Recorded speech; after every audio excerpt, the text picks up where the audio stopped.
Good morning. And welcome to the Unitarian Universalist Fellowship of Wayne County. We are a diverse congregation that welcomes you as you are, regardless of your age, ethnicity, race, sexual orientation, gender identity, economic status, or physical ability.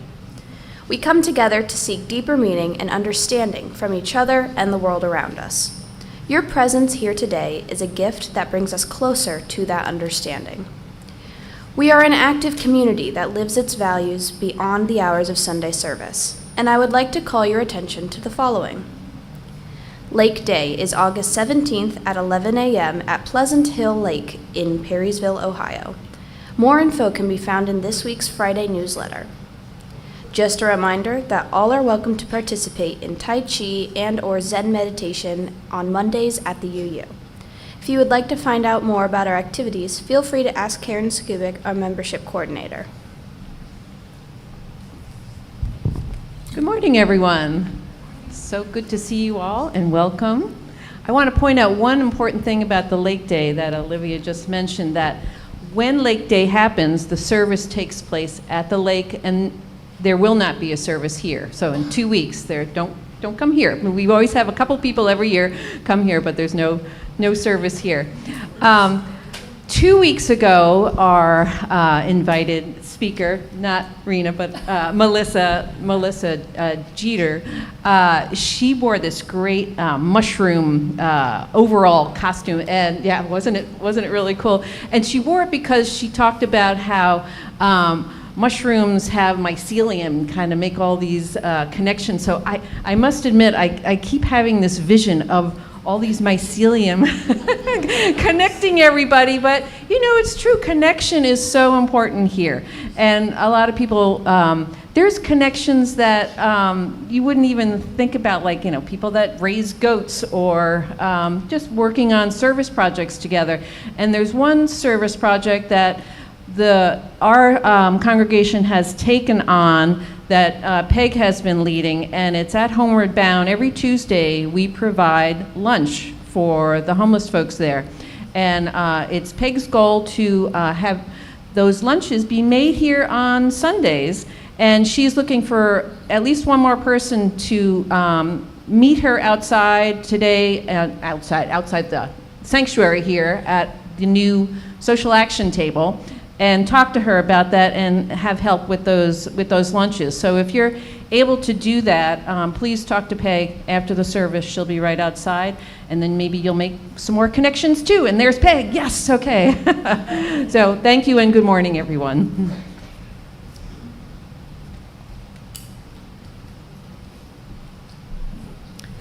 Reverend Rina's ministerial call lies in community ministry and chaplaincy.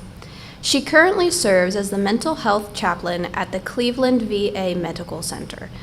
For over 10 years, she has provided spiritual care to veterans with a focus on serious mental illness, PTSD, and moral injury. As a part of this ministry, she has been able to develop a robust team of chaplains and mental health professionals who work together to offer one-to-one care and co-facilitate groups for veterans living with moral injury. Reverend Rina is also a member of the VA Whole Health team of providers, offering meditation, yoga nidra, Reiki, and labyrinth walking to veterans to help support their healing journey. In 2024, Reverend Rina completed a doctorate of ministry at Vanderbilt University Divinity School, specializing in chaplaincy and moral injury. She also serves as the affiliated community minister with the Unitarian Universalist Congregation of Cleveland, where she serves as an advisor to a 2-year granted funded pilot pre-trial support team project. Reverend Rina lives in Shaker Heights, Ohio, with her husband. Her interests include the arts, politics, gardening, and sacred medicine. They have 2 adult sons, a teacher, and an artist.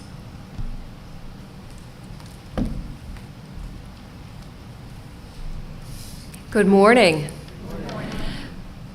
I am delighted to be here and to be able to lead worship and be with this congregation. This is my first time here, and I'm just really thrilled to be in this beautiful environment. Let's prepare our hearts and minds for worship with these opening words. We gather to honor the spiritual search of ourselves and of those around us. We bring our wounded hearts and our questions about place and our ability to act for justice in this frenzied world.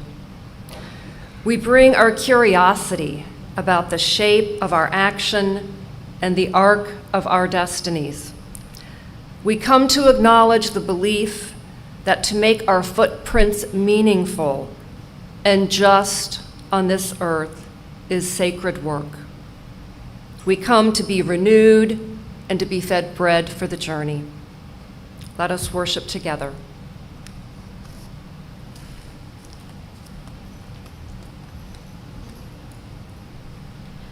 Now I would ask you to open your minds and silence your cell phones for our time together.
We light this chalice in honor of the many opportunities which lie before us to do good in this world.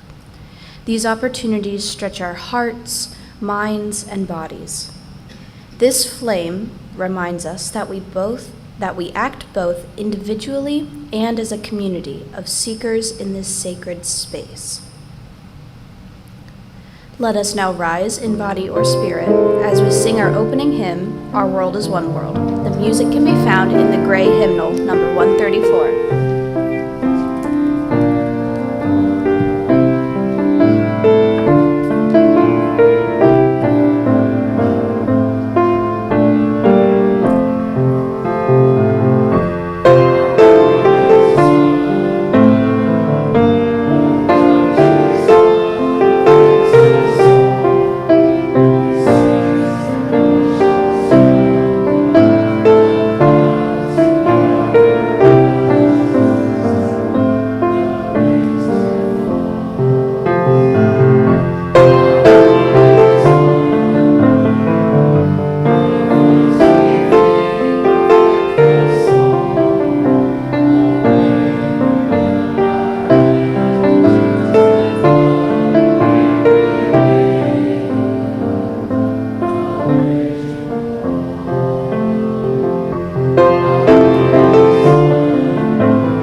Hear the words of this prayer, this devotion, this mindful meditation. Enter into the space in whichever way you feel called. Spirit of life and love, we come to you from many paths, and we gather this morning to recognize our common humanity. We hold the refugees from violence and poverty all around the world in our hearts this morning. We hold in our thoughts the members of this congregation who struggle with illness and pain.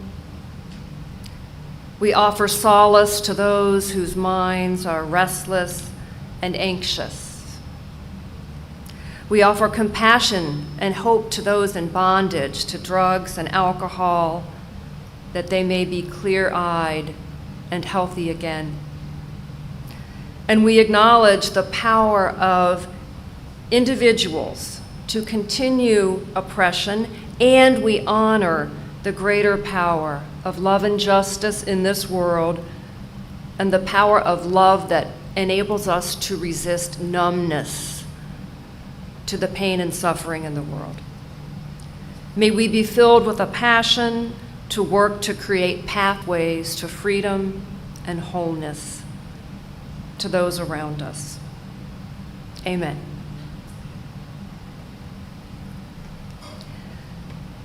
I know that each one of you woke up this morning and you made the decision to come and be at worship. And I also know that each of us wakes up and we have emotions and things we're thinking about and feeling. And there may be joy, there may be sorrow, there may be excitement, there may be dread, but we come as whole beings with all that is inside of us. And this is a time in the service where, if you would like, you may meet us over at the Joys and Concerns table, and you may put a stone in the water for whatever it is you would like a blessing for, whatever it is you would like to note that may be bringing you grief, whatever it is that is important to you today.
Our faith is centered on the belief that we can make this world a better place for all who dwell in it.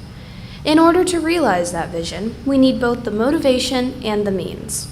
Your donation helps the community put its faith into action by supporting our programming and facilities.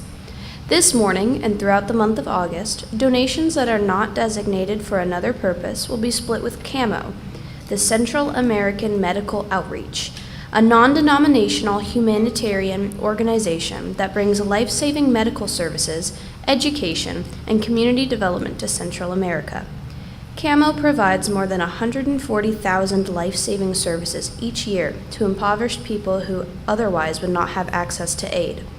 Thanks to CAMO's efforts, an average of 150 infants per year go home alive in their parents' arms instead of dying. For those who are watching online or do not carry cash, you can donate on our website by scanning the QR code in the order of service and on the screen. The offering will now be collected and gratefully received.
Join me in this unison reading. The words are on the screen. Let us be grateful when we are able to give, for many do not have that privilege. Let us be grateful for those who share our gifts with us, for we are enriched by their giving. Let us be grateful even for our needs, so that we may learn from the generosity of others. Today's reading is number 578 in the Gray Hymnal, This Great Lesson by Olympia Brown. We can never make the world safe by fighting. Every nation must learn that the people of all nations are children of God and must share the wealth of the world. You may say this is impractical, far away, can never be accomplished, but it is the work we are appointed to do. Sometime, somehow, somewhere, we must ever teach this great lesson.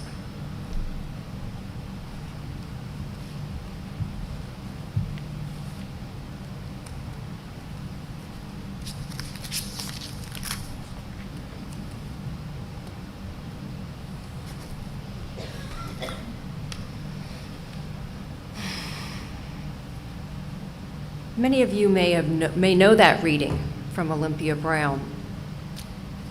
She was the first Unitarian woman to be called to be a minister by a congregation. It is a privilege to be leading worship here today. And I am with you today not as a parish minister. I have a ministry that is outside of the walls of any church. This is called community ministry for the Unitarian Universalist denomination. So, of course, I am an ordained UU minister, but even before I even entered seminary, I knew my call was not in the parish. My call was always in pastoral care. So my weekdays are spent at the Cleveland Veterans Affairs Hospital in Wade Park, and there I am responsible for ministering to our veterans on our inpatient psychiatric unit. And then I do quite a bit of outpatient care. I work through our PTSD clinic. I work with serious mental illness, trauma, addiction, things like that. And I know there are people in this congregation who are living in the aftermath of a trauma who have not served in the military. And I want to honor and acknowledge that and simply invite the congregation to be present to the stories of those who have served in the military today. Serving veterans at the medical center has helped me broaden my ideas about the kind of relationship that I want to have with those who have served in our military. This includes my father, who is now deceased. So this topic, trauma-informed ministry with veterans, is very, very personal to me. So I'm a child of the 60s and 70s. I was not raised to be particularly patriotic by my family. My father had been drafted into the Army to serve in Korea. He never, ever wanted to talk about his time in Korea. He had a photo album, which I now have, of himself and the rest of his platoon in the hot, hot summers of Korea and the freezing cold winters of Korea. But he never once sat down with my sister and I to go through it or to share stories. It was kept kind of locked up in this shelving unit that we had when I was a little girl. He was wounded in Korea, so he was a combat veteran, and he also contracted malaria. And I remember one time seeing him kind of he had gotten very sick, and he was in a fever, and he was kind of screaming, and you could tell he was very, very frightened and that he was back in his time in combat. He operated a tank. So now that I minister to soldiers living with PTSD and moral injury, I'm fairly certain that my father was living with this. He was very emotionally distant with us and with my mom. He was very isolationist in his politics. He had a deep distrust of people in general. He had a dependent relationship to alcohol. And then links between PTSD and moral injury and substance use, or really any kind of addiction, are very, very high in the research literature, addiction and trauma research. And my childhood was filled with TV news images of the war in Vietnam and POWs and Watergate. I grew up with a distrust of our government and the military, and with the images of shame that our soldiers felt returning from Vietnam. I think the turmoil that our country was in at that time was so brilliantly documented by the Vietnam War by Lynn Novak and Ken Burns. I don't know how many of you saw that. Well worth the time. As a young adult, I protested in military interventions in the Middle East. I was a member of Code Pink. I took my sons to protest against the Gulf War. I placed myself on the high moral ground of being against war and military intervention and military funding. It was easy for me to say war is bad, fighting never solved the issue. But I didn't take any opportunities to engage with military personnel. There was no conversation. They were unknown to me. And now, after a call to ministry that led to a midlife career change, I have found myself in this deeply meaningful ministry at the VA. And I deal with the aftermath of war and conflict and training accidents. And while I agree with the wisdom of Reverend Olympia Brown, right now my ministry is focused on hearing the stories and offering opportunities for healing and a path forward for our veterans. For a combat veteran living with PTSD and moral injury, the fighting doesn't seem to cease. It's very hard to find a place of safety within your body and in the outside world. There's just not much peace in the mind, body, or spirit. And this is a small segment of veterans. The majority of veterans do not face combat, but this is the subgroup that I minister to. And I entered chaplaincy feeling sure that I wanted to focus on hospice care and palliative care. I came into ministry from a place of great grief, having lost many family members. And during my rotations at the hospital in my training years, one of my rotations was in the PTSD clinic, and I loved it, and I was really hooked.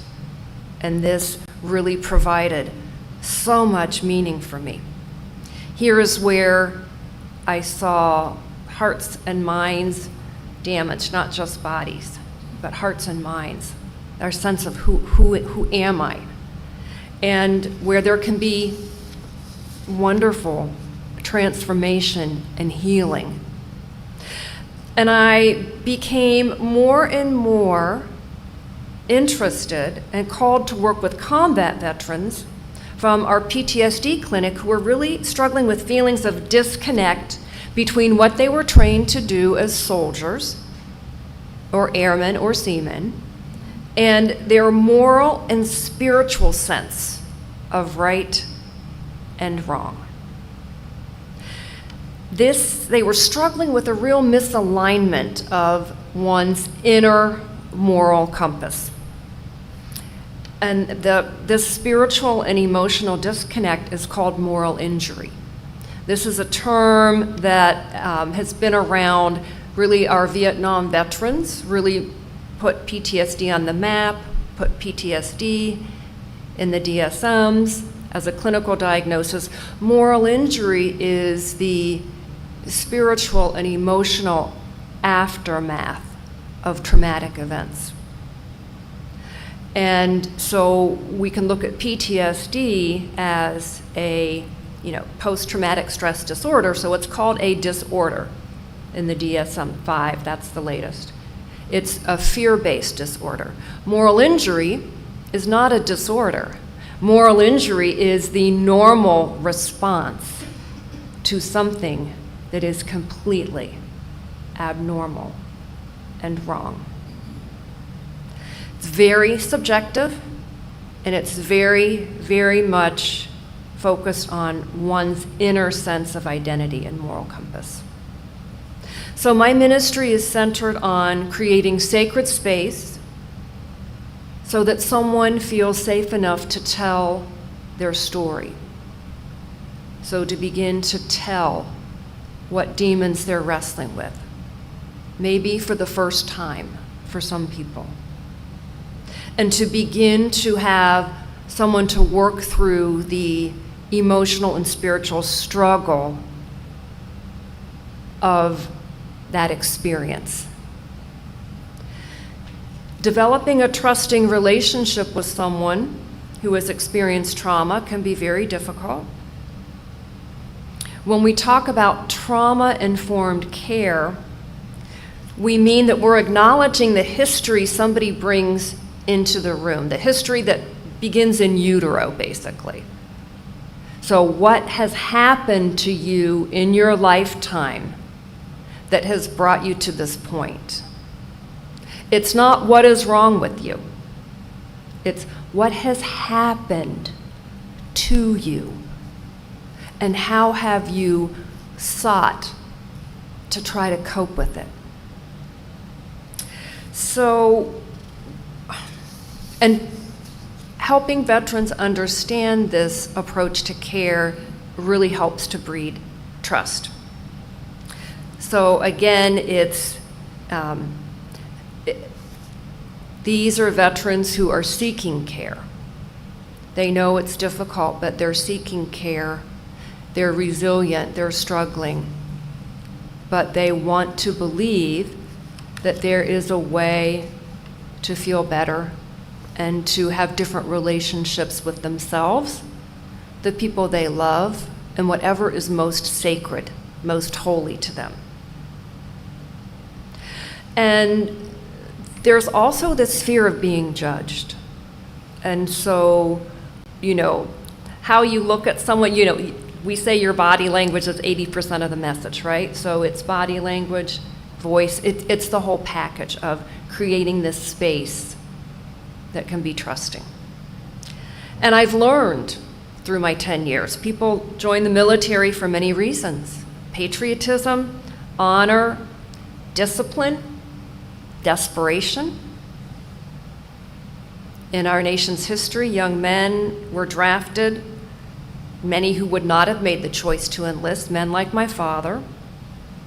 Since the draft ended in 1970, many people joined the military to leave homes or situations that may be very abusive.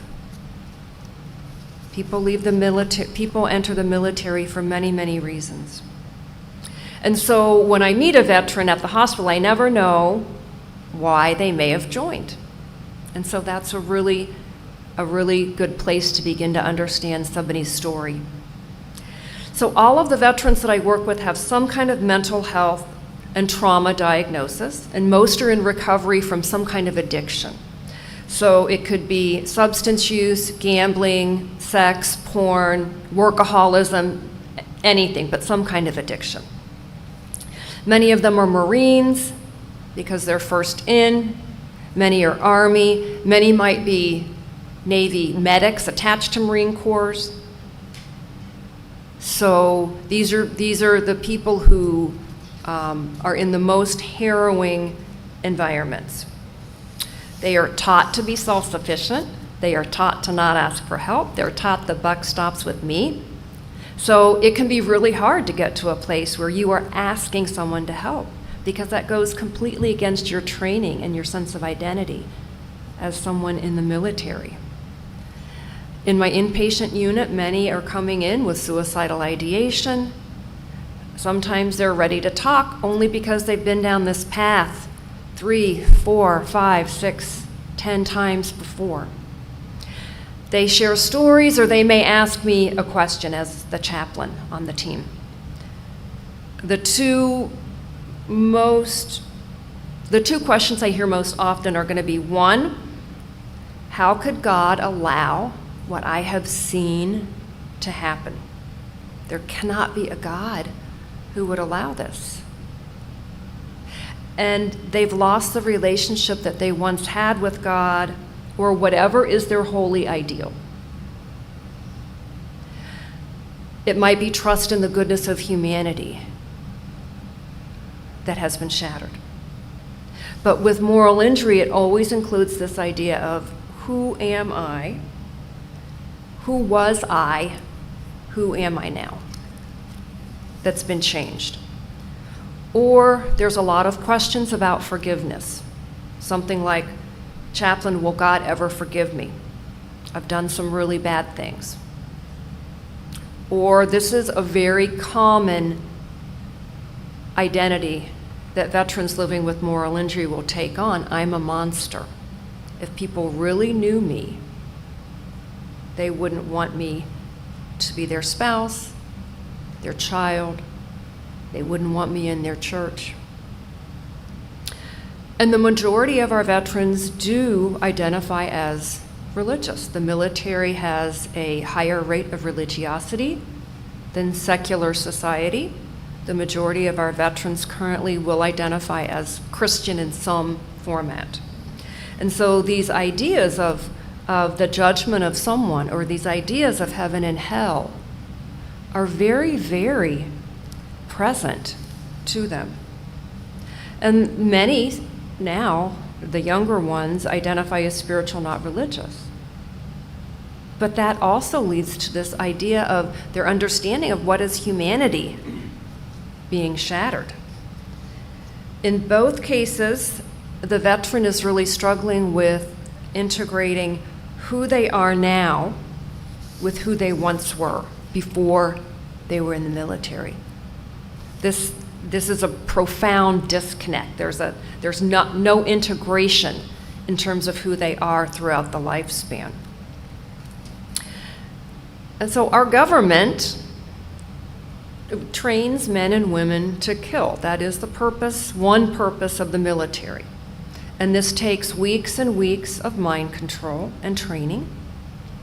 And our military personnel who are to be sent into combat are trained to become desensitized to another group of human beings.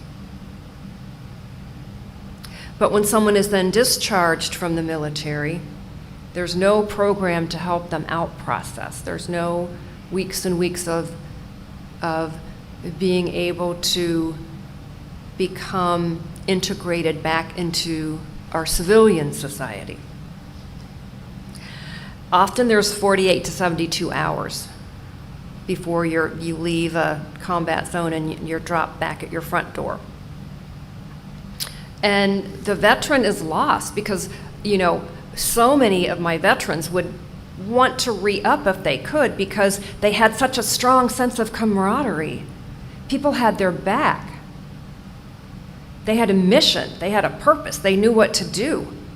They don't have that in the civilian world. I'm a civilian.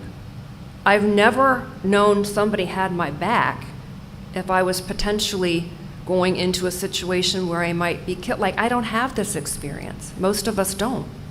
And they miss that because that bond is so important. And they tell me their stories. Once we build some trust, they tell me their stories. Why they drink to pass out because they can't sleep, because their nervous system is just on such red alert all the time. Why they'd rather shoot heroin knowing it's cut with fentanyl than be in the here and now with their memories. They tell me how at age 19, after growing up in a small town in Ohio and being senior class president and football captain, they somehow find themselves at My Lai. And when they return home to a civilian environment, they'll never step foot in a church again because they don't think they're worthy. They tell me they are haunted that a prisoner they interrogated at Abu Ghraib will find them on the internet and come and terrorize their family in America.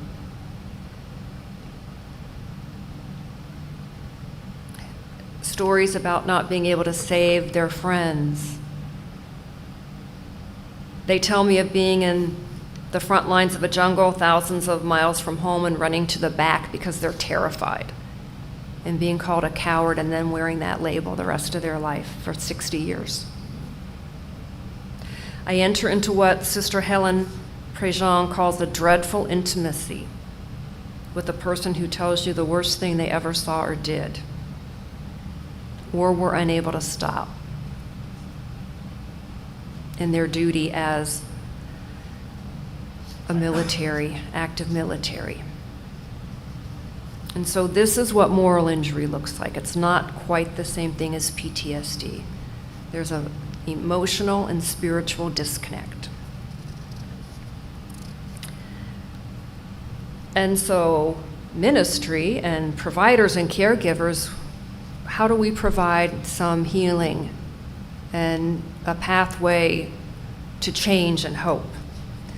So I work on a wonderful, when I hear what the administration says about government workers. I work with a wonderful, wonderful team of psychiatrists and psychologists and social workers and pharmacists to have plans for healing.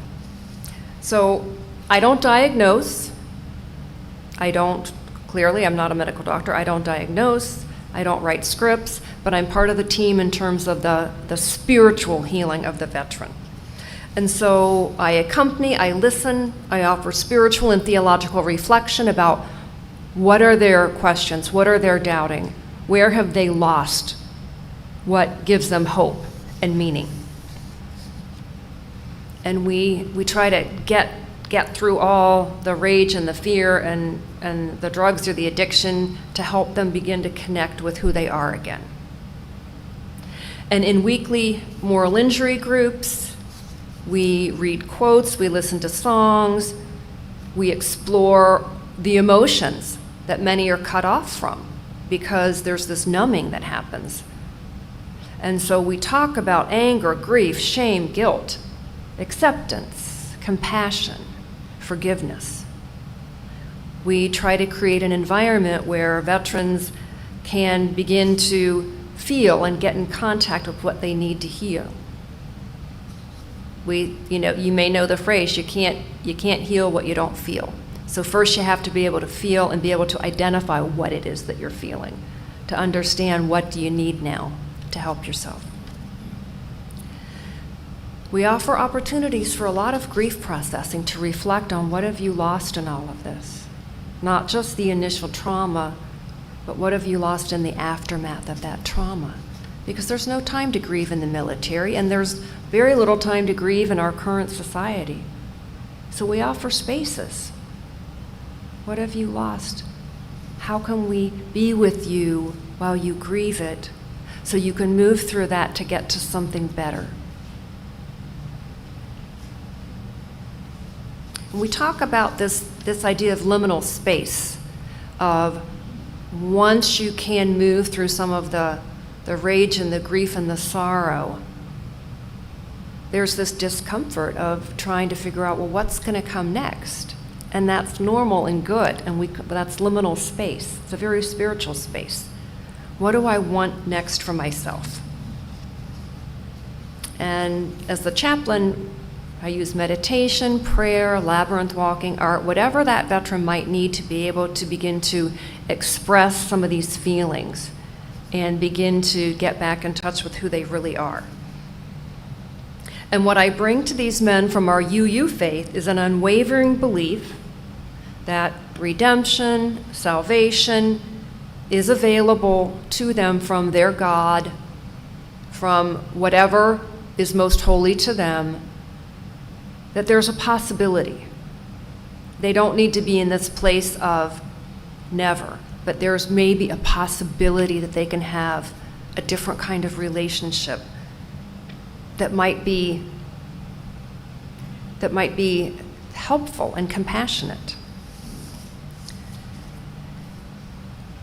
And I use the story of kintsugi, the broken pottery. We use that as a metaphor for, are you guys familiar with what kintsugi is, the broken pottery? Okay, so we use that as a metaphor for this idea of when we feel broken, we can look at that brokenness and we can work hard again and again on repair. And we can use something really precious, which is our own spirituality, to begin to repair and put things back together. That even if something is broken, it's valuable and it's worthy of repair. We don't throw away broken things. They're useful and valuable and stronger after the repair. My Universalist theology guides me to offer our veterans the idea that they are not defined by their worst moment or action or situation or memory. No one is outside our circle of love and compassion, and no one is outside of responsibility and accountability either.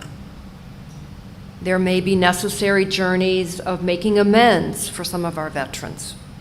And I try to help them craft what that might look like for the individual. Is it visiting a gravesite? Is it writing a letter? Is it praying for the world? What might that look like for the veteran? And so my message here today is really, as people of our faith, our Unitarian Universalist faith, we must acknowledge that our society and our democracy is part of creating the veteran in pain. And if we believe in the interconnectedness of all beings, which I feel pretty sure everyone in this room does, we must acknowledge that as citizens of this nation, we're complicit in the pain. And we're complicit in the poverty that sends some of our young people into the military as what they might see as their only way out of a situation. So my responsibility as a chaplain right now is being with someone as they try to piece their spiritual lives back together. They're still useful. In their brokenness, they are beautiful and stronger. They can still find purpose and meaning in the world. This is the path toward what we would call post-traumatic growth and integration of self. It's become commonplace for people to say to a veteran, "Thank you for your service." And I'm always reticent to say this until I know the veteran, because this can be a really loaded statement. For the Vietnam veteran, it may remind them that when they returned home, they were shunned and spat on. For another Vietnam veteran, it may remind them that they were seen as fulfilling the draft and the duty of the American man at that time. For the vet who fought in the Middle East or Afghanistan, it can be very painful, particularly after the pullout, because they feel like they left people behind.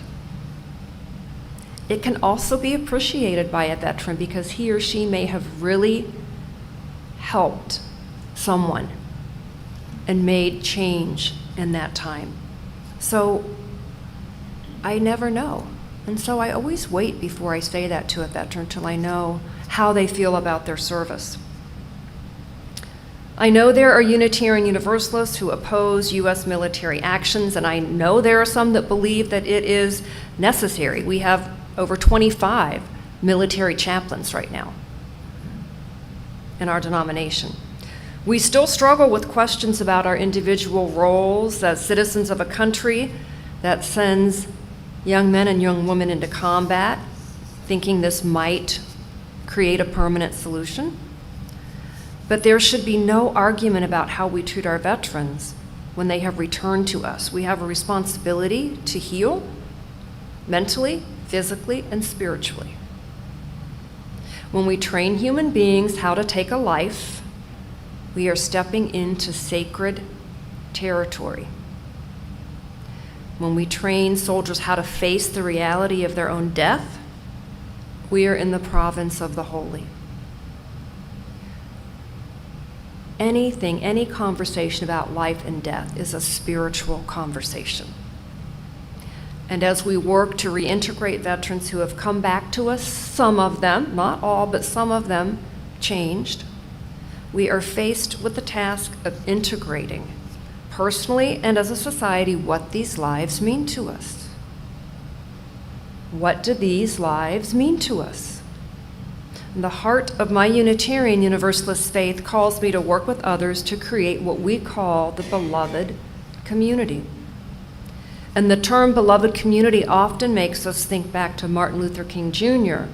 and the concept of beloved community in the struggle and the fight to end racism. But the larger concept of beloved community is to be able to integrate our experiences as human beings, the good, the bad, the ugly, the beautiful, everything that we are, so that we are spiritually integrated. In our opening hymn, we sang the words, "We would be one in building for tomorrow, a nobler world than we have today." These words always offer me inspiration. I love that hymn.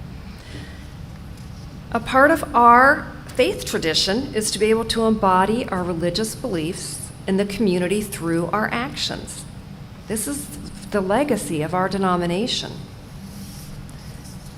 And so my religion really calls me to create spaces in my daily life and in the lives of the veterans I serve, and in our faith communities for healing and conversation. I must be able to respectfully discuss issues of war and peace with those I meet if I am living into my belief that everybody has their own search for truth and meaning. My religion tells me that even if I might question somebody's decision to enter the military, I am responsible to be with them and help them when they return. How we interact creates the beloved community every day. And just in closing, we can all contribute to the beloved community by continuing to reflect on how our actions create peace in the world. How do we promote healing in the world? Because a healed world will ultimately promote peace. We can try to hold on to this vision, even when it seems so difficult to embody, because our faith is a creative faith with imagination for different possibilities. And we lean on each other to create a strength and a resiliency for this vision. May it be so. The next hymn that we are singing is a hymn that a song that we offer to our veterans when we talk about how do we be open and vulnerable to begin to ask for help. So please join me in singing hymn 1021, Lean on Me.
We did it. We did it. That's a really hard hymn to play and sing. It's a beautiful song. We all sing in our own ways. But what's important is the opening of the heart when we think about who do I want to help, who helps me when I need it, right? Yeah. Hear these words of our benediction. We are one, after all, you and I. Together we suffer. Together we exist. And forever we will recreate one another.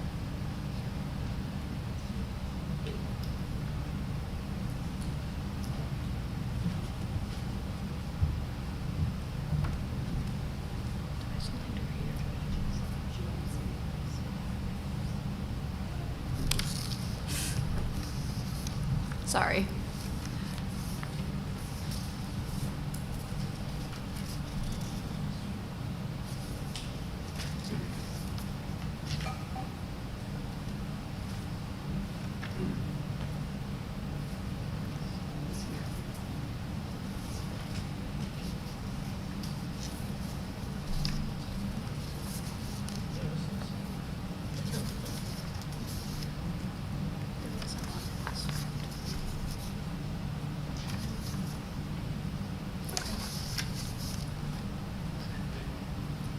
We extinguish this chalice, but not the flame of truth and love and joy that we can forever hold in our hearts.